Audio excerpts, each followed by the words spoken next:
Break के बाद एक बार फिर से आप सभी का स्वागत है गुड लक टिप्स में।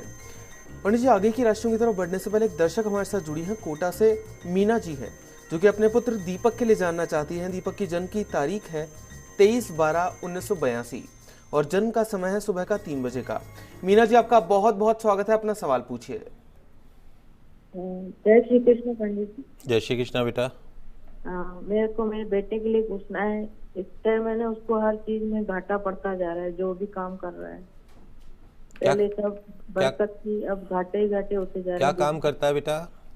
फाइनेंस का करता है और ये प्रॉपर्टी डीलरी का करता है, तो उसमें बस घाटा ही घाटा हो रहा है।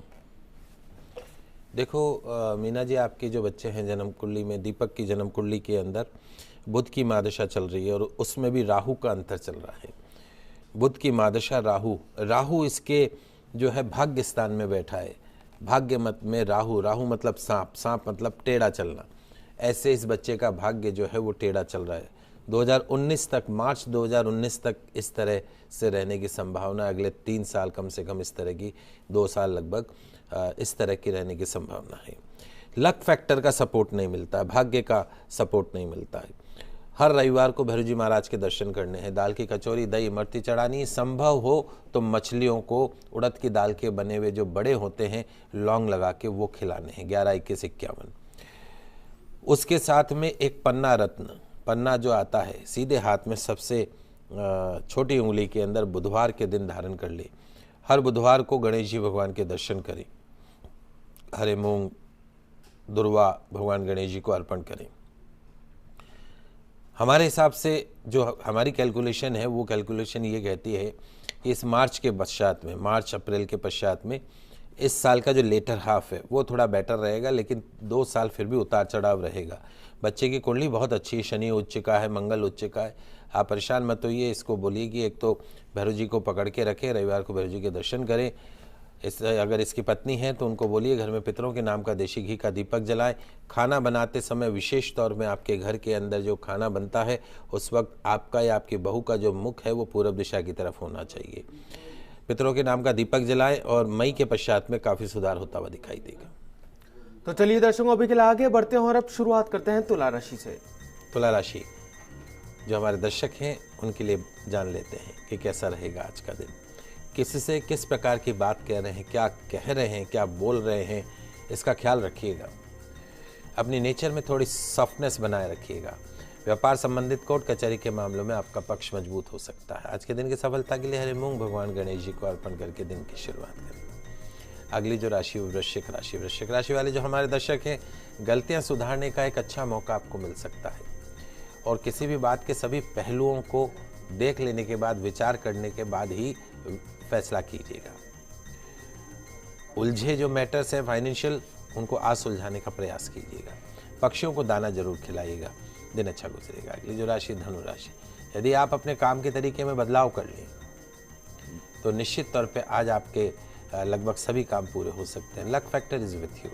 फाइनेंशियल क्राइसिस से भी आज मुक्ति मिलेगी। नए रास्ते आज दिख सकते हैं। किसी भी कार्य में झूठ नहीं बोलने के संकल्प के साथ दिन की शुरुआत कीजिएगा, दिन अच्छा गुजरेगा। तो चलिए दर्शकों, भी आगे बढ़ते हैं और अब जान लेते हैं अंतिम 3 राशियों के बारे में, जो कि है मकर, कुंभ और मीन राशि। मकर राशि की बात करते हैं। आज उन कामों को फिनिश करने का प्रयास कीजिएगा जिन्हें आप काफी लंबे समय से टालते चले आ रहे हैं। आने वाले समय में आपके कैरियर में कुछ बदलाव संभव है। क्योंकि बदलाव होने वाला है तो इस दिशा में आज से ही विचार करना शुरू कर दीजिए। आज के दिन की सफलता के लिए बुजुर्गों का दिल न दुखाने के संकल्प के साथ दिन की शुरुआत कीजिए। घर में बड़े बुजुर्ग बैठे हैं तो बहुत बड़े वृक्ष हैं, संभाल के रखिए उनको, धरोहर है आपकी। कुंभ राशि की बात करते हैं। सकारात्मक सोच से आज का दिन अच्छा बना सकते हैं। भाग्य का साथ मिलेगा। दूसरों को जितनी ज़्यादा इम्पोर्टेंस देंगे उतना ही इम्पोर्टेंस आपको मिलेगी। कलयुग है, इस हाथ दे उस हाथ ले। तो जैसा बोओगे वैसा ही खाओगे। आज के दिन की सफलता के लिए मां तुलसी जी का सेवन करके दिन की शुरुआत कीजिए। अंतिम राशि की बात करते हैं मीन राशि। जितनी भी समस्याएं आज आपके सामने आती हैं, जीवन मिला ही इसीलिए है कि हमें रोज़ कोई ना कोई समस्या का सामना करना पड़ा है।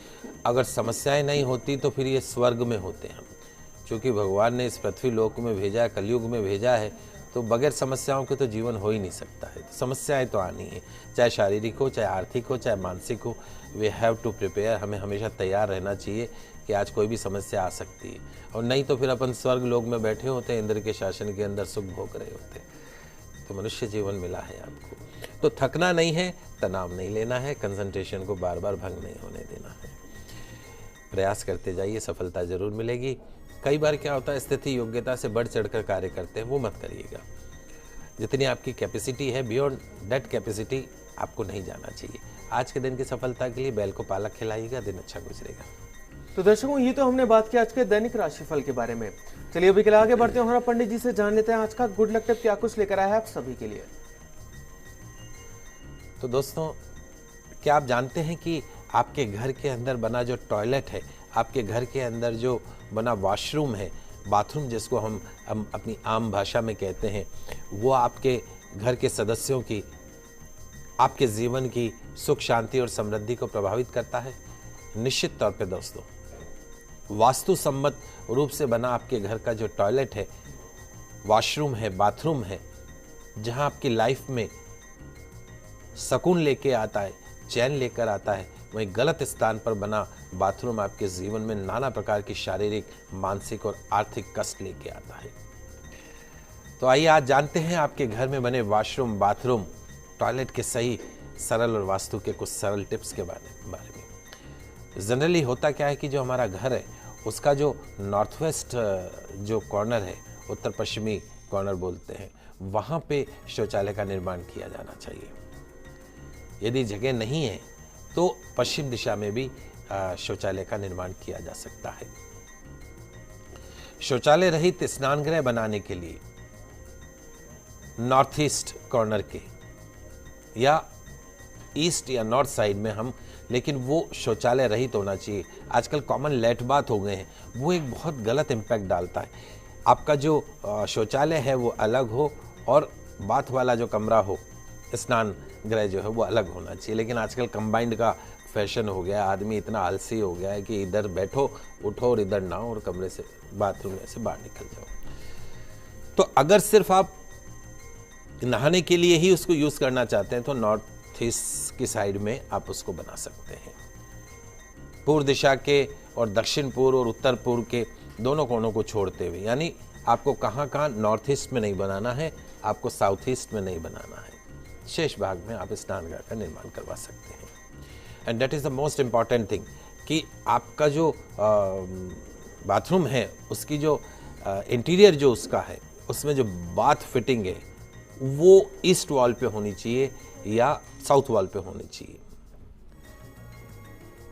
शौचालय जो है, टॉयलेट जो है, वहां टॉयलेट सीट जो है पश्चिम या दक्षिण दीवार पर रखी जानी चाहिए। पश्चिम और दक्षिण दीवार पे टॉयलेट सीट को स्थापित कीजिए। इलेक्ट्रिकल जितने भी अंदर जो फिटिंग्स हैं, उनकी जल से यथासंभव दूरी होनी चाहिए। आग्नेय कोण के अंदर वहां पर गीजर लगाइए। वायव्य कोण के अंदर में भी आप लगा सकते हैं। द फर्स्ट प्रायोरिटी इज आग्नेय कोण, south east corner. Dressing room अगर और साथ में आजकल हम बना लेते हैं, तो ड्रेसिंग रूम में स्नानगृह जो आपका टॉयलेट है, बाथरूम है, उसके पूरे उत्तर में रखा जाना चाहिए। मिरर, नहा रहे हैं तो मिरर तो चाहिए। मिरर देखते हुए स्नान करेंगे, पॉटी करेंगे तो भी मिरर देखते हुए करेंगे। शौचालय में कभी भी मिरर मत लगाइए, बहुत नेगेटिव इंपैक्ट डालता है। आपका जो ड्रेसिंग रूम है वहां पे आप मिरर लगा दीजिए, उत्तरी दीवार पे लगा सकते हैं। और सबसे इंपॉर्टेंट है कि शुद्ध वायु, प्रकाश की आपूर्ति की व्यवस्था होनी चाहिए। वेंटिलेशन जरूर होना चाहिए स्नानगृह के अंदर, टॉयलेट के अंदर वेंटिलेशन जरूर होना चाहिए, ताकि जितनी भी नेगेटिविटी है वो नेगेटिव बाहर जा सके और सूर्य की जो पॉजिटिव रेज है वो आपके टॉयलेट के अंदर प्रवेश कर सके। बहुत इंपॉर्टेंट है आपका टॉयलेट। वहाँ कम से कम आप दिन का शुरुआत, सुबह की शुरुआत वहीं से करते हैं, आधा पौन घंटे वहाँ पे विराजते हैं आप, तो आपकी सोच वहीं से डेवलप हो जाती है, क्योंकि उस वक्त बैठे बैठे कुछ काम नहीं होता है, दिमाग पता नहीं कहाँ चलता है। और आजकल अखबार लेके जाते हैं टॉयलेट के अंदर, अखबार पढ़ते पढ़ते पॉटी करते हैं। It's very negative thing. Mobile ले जाएंगे, मोबाइल देखते हुए पॉटी करते जाएंगे। इन सब का बहुत नेगेटिव इम्पैक्ट पड़ता है आपके पूरे डेली रूटीन के अंदर। कोशिश कीजिए, आज से ही संकल्प लीजिए कि जब हम टॉयलेट के अंदर जाएंगे, पॉटी करने जब हम जाएंगे, तो उस वक्त न तो अखबार साथ में लेके जाएंगे, ना हम मोबाइल साथ में लेके जाएंगे। तो इन सिंपल से टिप्स को अपनाकर आप अपने जीवन में, आपके डेली रूटीन लाइफ में आप ला सकते हैं चैन और सुकून। तो दर्शकों, हम आशा करते हैं कि हमारे प्रोग्राम आज आपको काफी पसंद आया होगा।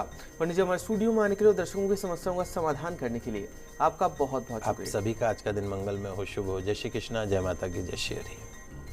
तो दर्शकों, आप सोमवार से शुक्रवार हमें कॉल कर सकते हैं और जान सकते हैं अपनी समस्याओं के समाधान।